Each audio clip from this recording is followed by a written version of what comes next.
जो मैंने सुना वो सच है?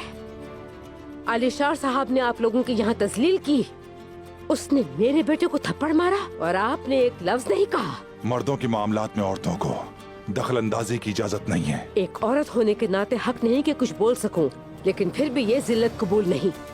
काई बहादुर को कोई ऐन जिरके में कैसे थप्पड़ मार सकता है? आपको कैसे कबूल हुआ? मैंने भी उसे हरगिज कबूल नहीं किया, मगर हमारे सामने एक अहम संजाक सरदार था, खातून संजाक सरदार। अगर वो हमारे खेमे उखाड़ने का कह देता तो हम क्या कर सकते थे? हमारे पास वापस जाने का कोई रास्ता नहीं बचा। कुछ बाज़ंतीनी है, बाकी मंगोल।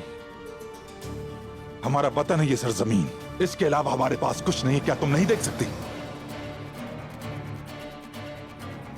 और वैसे भी आलिशार साहब बहादुर से उम्र में बड़े भी हैं और उसके होने वाले बहनोई भी, और वो इसको अपनी अना का मसला नहीं बनाएगा और वो इस पर कायम भी रहेगा। लिहाजा तुम अपने सोचने का अंदाज बदलो। कल जब सूरत हाल बदलेगी, इसकी कीमत चुकाएगा, जरूर चुकाएगा। लेकिन फिलहाल इस वक्त बर्दाश्त करने की जरूरत है हमें।